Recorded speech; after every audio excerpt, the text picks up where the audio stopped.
बघू या परिवेशामध्ये काय आहे. इंग्रजी शाळेच्या व मोबाईलच्या प्रभावात वाढलेला राजू नावाचा मुलगा असतो. राजू हा मुलगा तुकाराम अंबिकाचा मुलगा असतो.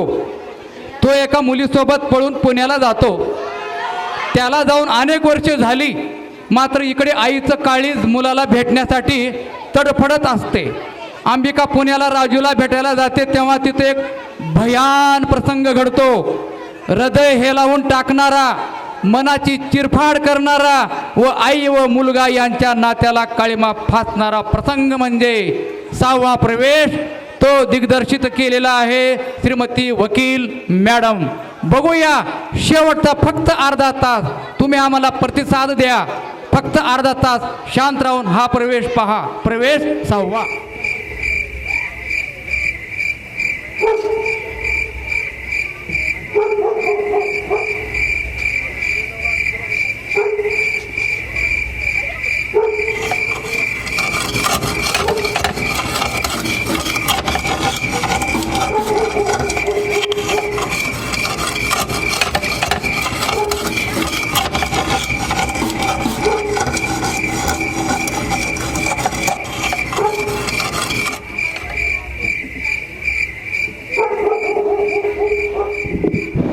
अहो, काल माझ्या स्वप्नात राजू आला होता.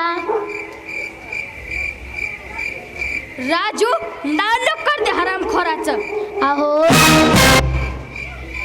अहो त्याच्या आठवणीनं मला रात्रभर झोप लागली नाही. त्या कडून माझ्या तोंडाला काळा लावलाय. त्या डिग्रेच्या पुरी संगत पळून गेलाय तो. तू हे विसरलीस? अहो तो माझ्या पोटचा गोळा आहे. ही आई त्याला कसं विसरू शकणार? त्या माजुऱ्याला विसरावंच लागलं मी का? तो माझ्या पोटचा गोळा आहे. नाही, मी त्याला विसरू शकणार नाही. आज मी संध्याकाळच्या पुणे गाडीने जाणार आहे. तू एकटी जाणार? तो काय करतो, कुठे राहतो माहित आहे का तुला? मालक, तुमच्या राजू बद्दल मला सगळं माहित आहे. तो पुण्याला काळेवाडीला राहतो. त्याचा स्वतःचा बंगला आहे. आता झालं गेलं. तुम्ही दोघं त्यांना भेटून या पुण्याला. तू एक काय म्हणतो सीताराम? खरं म्हणतोय मालक. शेवटी आईच काळीज आहे. जावा भेटून या. तिला जायचं असेल तर खुशाल जाऊ. मी त्याचं तोंड सुद्धा बघणार नाही. अहो तुम्ही असं कठोर होऊ नका. चला जाऊन भेटून येऊया. या गावचे लोक माझ्या तोंडात शेण घालतील, शेण. सीताराम, तू तुझ्या संजूकडे पुण्याला कधी जाणार रे? हे काय, आज संध्याकाळच्या गाडीला. अहो मला माझ्या लेकराचं तोंड बघू द्या. हो, मी जाते पुण्याला सीतारामासोबत. वाटलं तर तुम्ही नका येऊ, पण मी जाते.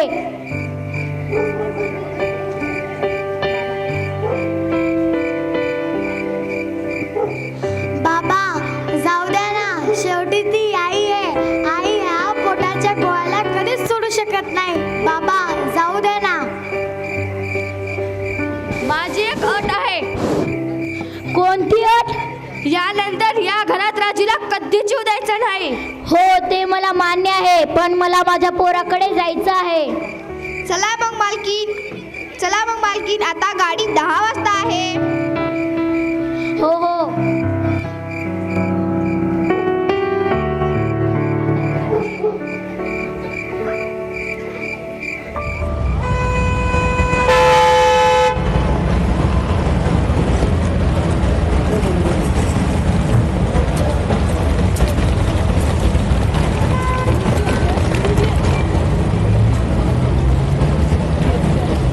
ॲटो.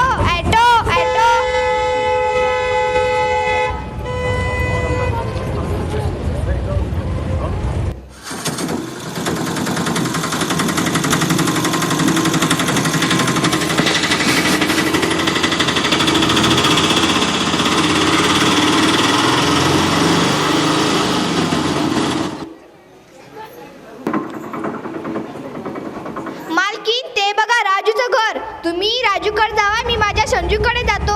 हो हो, मी माझ्या राजूकडे जाते, तू तुझ्या संजूकडे जा.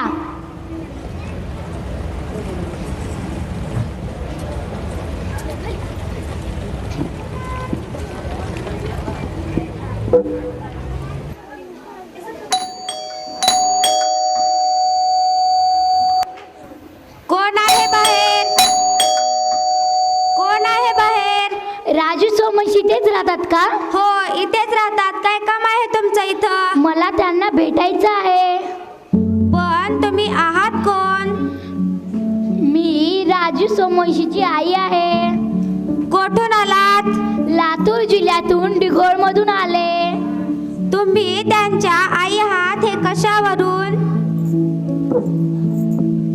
कसा दिसतो सांगा बघू तुमचा मुलगा? हा बघा, गोरा पान, उंचापुरा, कसा देखणा आहे.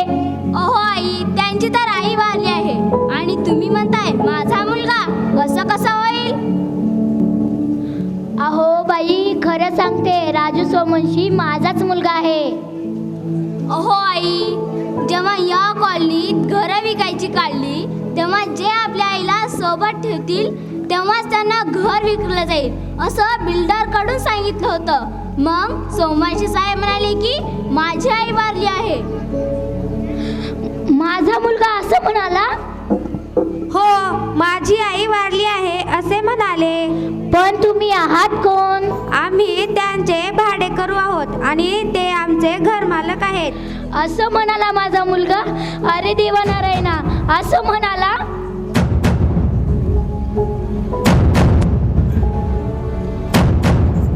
अहो, काय झालं आईला? अरे अरे, आईला मानसिक धक्का बसला असेल. पाणी पाणी घेऊन ये.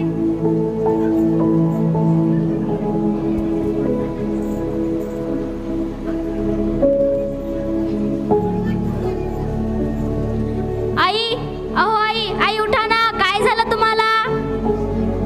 अगं तळपाय चोळ ना ग.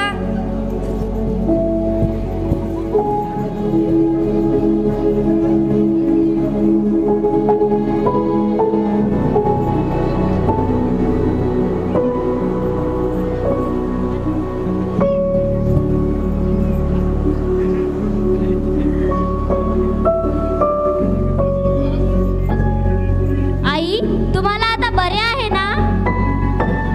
चक्कर आली वाटतं. थोडंसं पाणी प्या आई.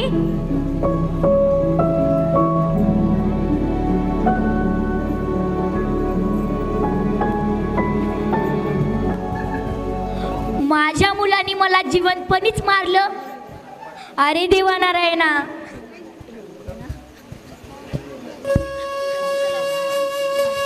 आई, कशात टेन्शन घेऊ नका. साहेब आता एवढ्यातच येतील. तोपर्यंत तुम्ही जेवण करून आराम करा. आई, आता तुम्ही कशाचंच टेन्शन घेऊ नका. आज चला पलंगावर जरा आराम करा.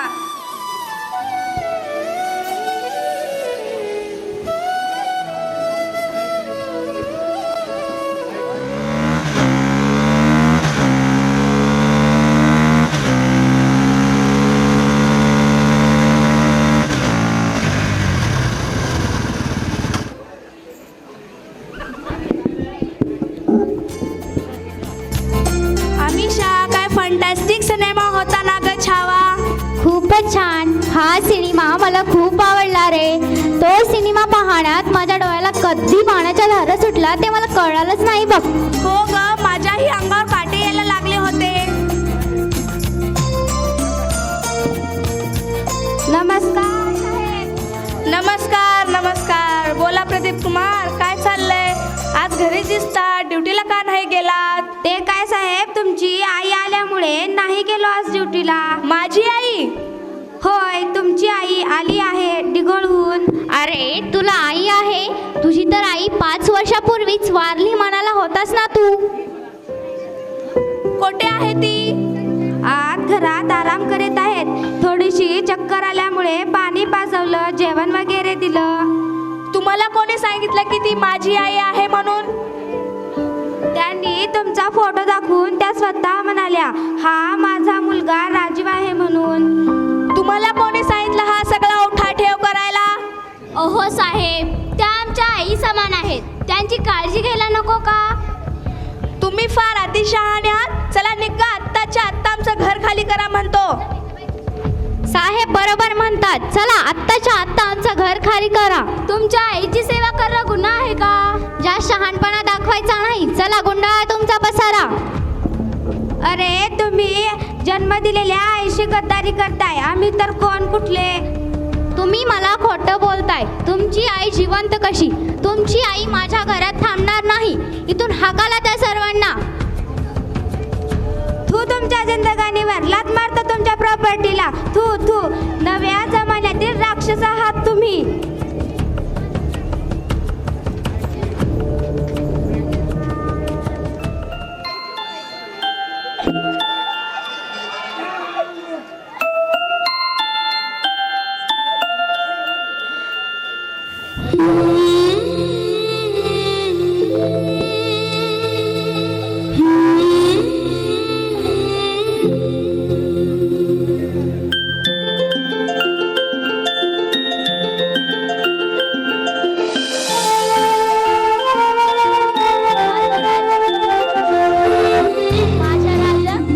माझ्या राजा, माझ्या पोरा,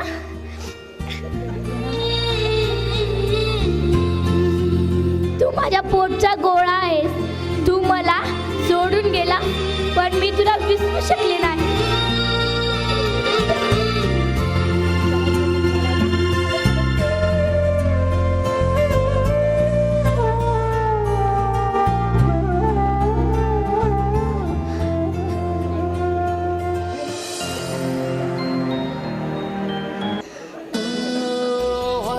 हाताला जाणारा जाताला मागे तू फिरू नको. उगाच सांडू खराची संगत खोट्याची करू नको. येईल दिवस तुझाही माणसा जिगर सोडू नको. तुझ्या हाती आहे गाव सारा इसर गजल कालची रे. देवा काळजी रे माझा देवा काळजी रे. देवा काळजी रे. अरे पोरा, तुझी देवालाच काळजी होती म्हणून आज आपली भेट झाली. राजू, तू माझ्या स्वप्नात आला होतास म्हणून मी तुला सीतारामासोबत पुण्याला भेटायला आले. राजू, तू माझ्या स्वप्नात आला होतास म्हणून मी सीतारामासोबत तुला पुण्याला भेटायला आले. अगं आई हे घर भाड्याने दिलेले आहे. चल आपण आपल्या दुसऱ्या घरी जाऊ.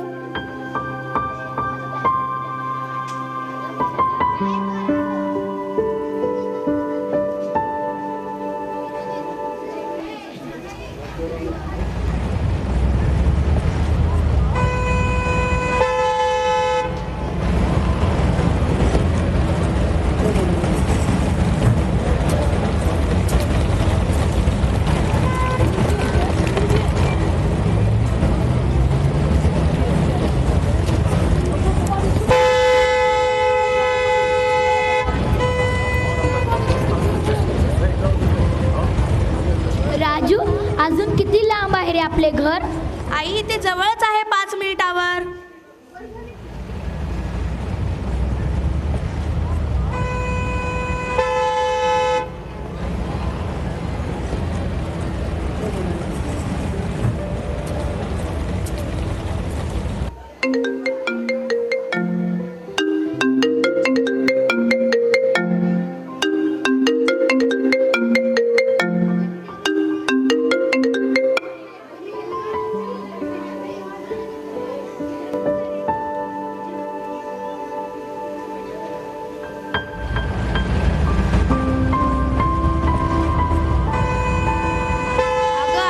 साहेबांचा फोन आलाय.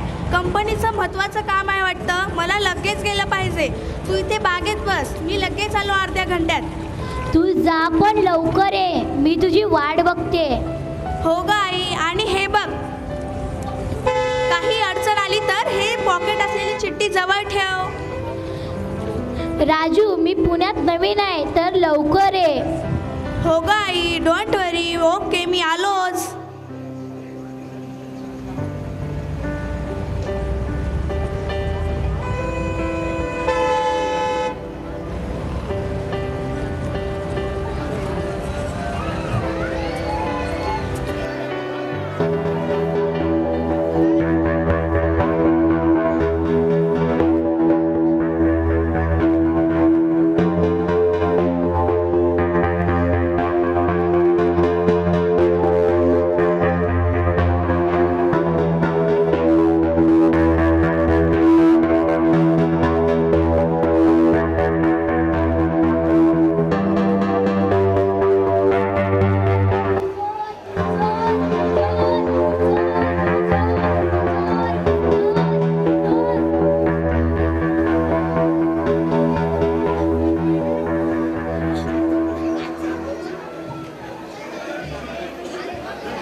देख तेरे संसार की हालत क्या हो गई भगवान, कितना बदल गया इंसान, कितना बदल गया इंसान। सूरज न बदला, चांद न बदला, ना बदला रे आसमान, कितना बदल गया इंसान, कितना बदल गया इंसान।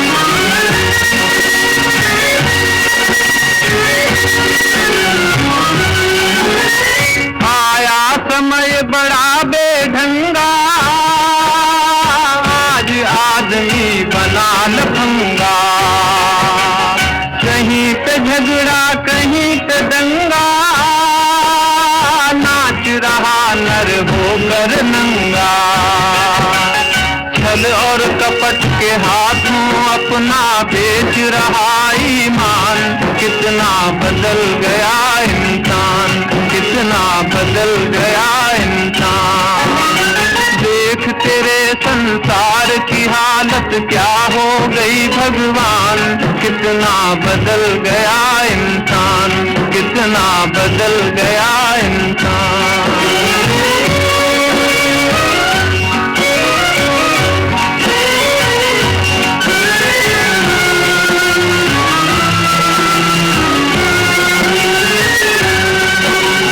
राम के भक्त रहीम के बंदे, रचते आज परे के फंदे, कितने ये मक्कार ये अंधे, देख लिए इनके भी धंधे।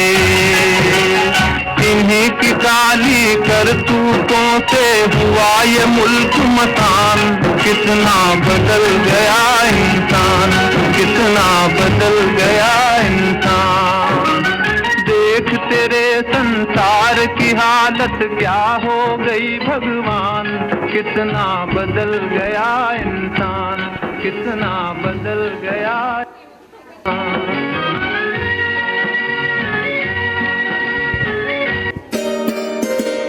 मालकीन, तुम्ही संदीप भैयाची आई आहात का?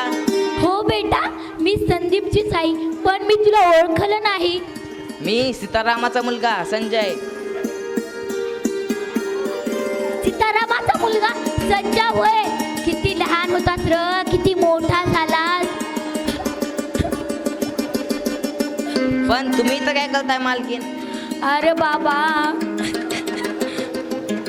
तुला आता कसं सांगू र.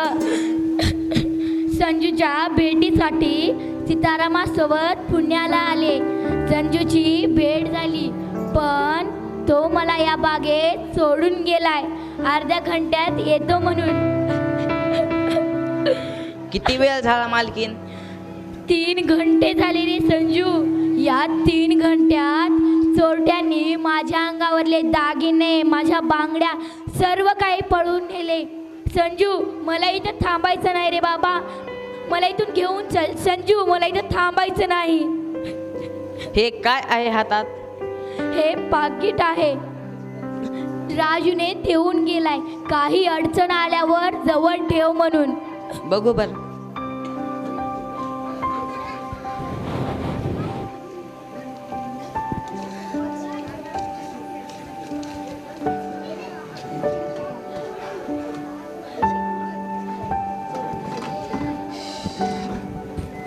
आई, आपला राजू आता खूप मोठा माणूस झालाय. त्यानं या चिठ्ठीत काय लिहिलंय ते वाचून दाखवतो, ऐक. हा वाच. ही महिला वेडसर आहे. ज्याला ही महिला भेटेल त्याने तिला अनाथ आश्रमात नेऊन सोडावे. असं लिहिलंय राजूनी? अरे देवा नारायणा, असं लिहिलंय, असं लिहिलंय, असं लिहिलंय राजूनी. आई,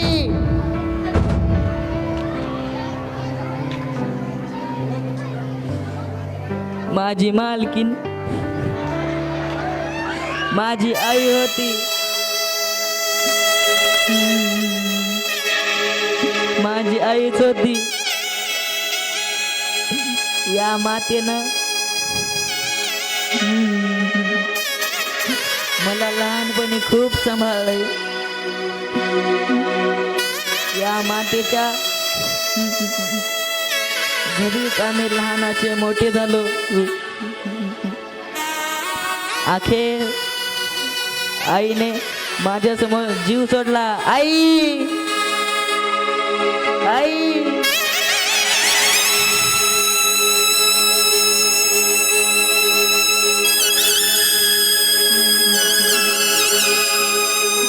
आई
सक्का भाऊ पक्का वैरी निघाला.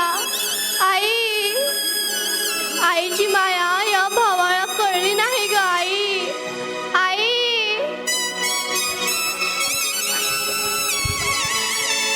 आई मैंने भी तुमको बखा बोला लेकिन तूने सुनेच नहीं. वो बेटा नहीं दरिंदा है दरिंदा. मैंने तुमको बखा बोला पुणे को मत जाओ लेकिन तूने सुनेच नहीं. आई आई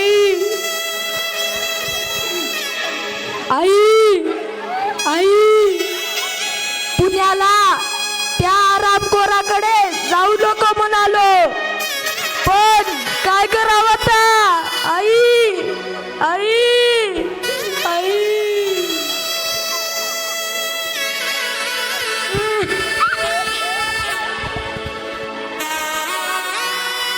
आई आई मी आता तुला कुठे शोधू ग आई.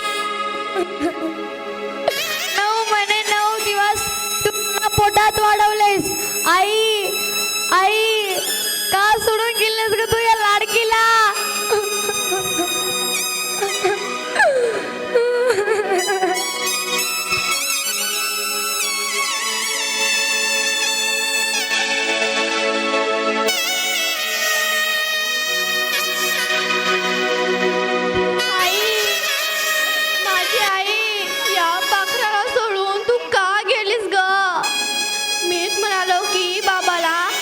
पुण्याला भावाकडे पाठवा म्हणून. आई तू या पाखराला सोडून का गेलीस ग आई. आंबे तू एका सापाला जन्म दिलास ग. आता सापानं तुला डंक मारला ग आंबे. माझी आंबे मी तुला बनारसी शालू घेणार होतो पण शक्य झालं नाही आंबे. माझी आंबे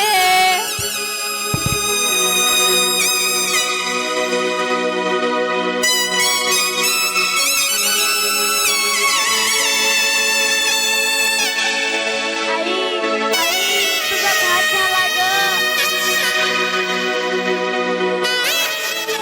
कशाला गेली हो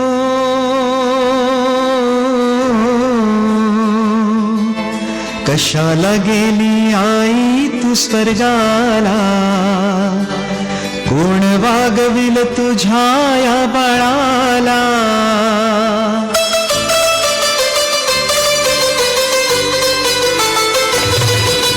कशाला गेली आई तू स्वर्गाला कोण वागविल तुझ्या या बाळाला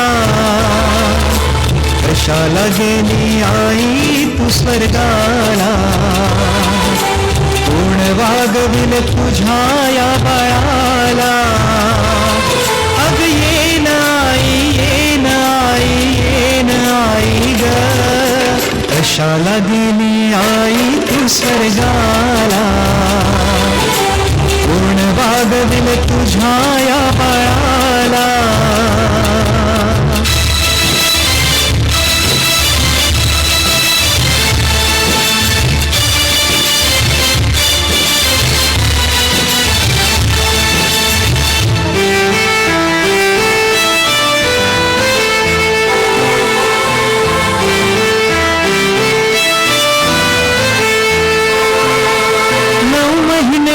दिवसाची वारी कशी तू केली संकट तुझला आले पदराला बांधून नेली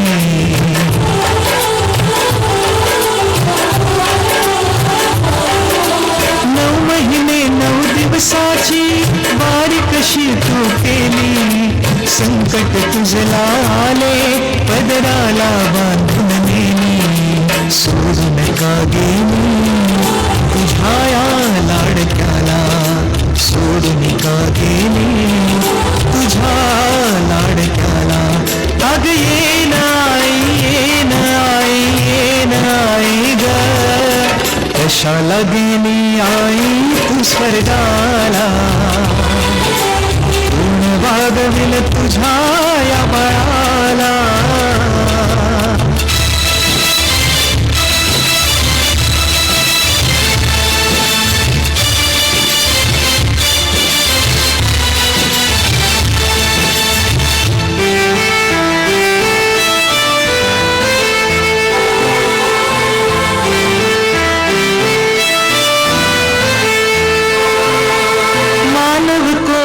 दानव कोण करेल आई मला जिकडे तिकडे पाहत होतो मान पैशाला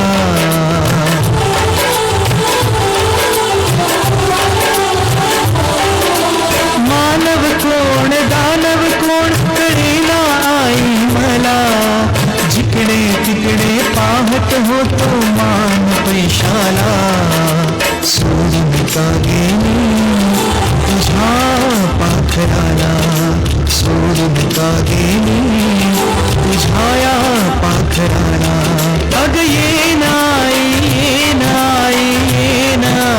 ग कशाला गेली आई तू स्वर्गाला कोण वागविल तुझ्या या बाळाला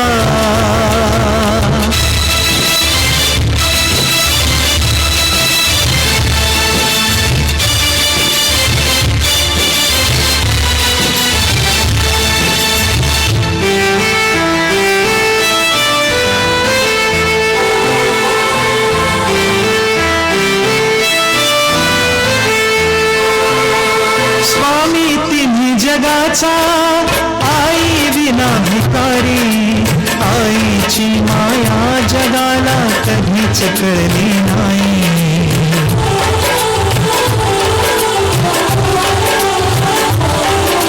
स्वामी तिन्ही जगाचा आई विना भिकारी आईची माया जगाला कधीच कळली नाही भूमिका गेली आई वनवासाला निघून का गेली आई वनवासाला अग येन आई ग कशाला गेली आई तू स्वर्गाला कोण वागविल तुझ्या या बाळाला कोण वागविल तुझ्या या बाळाला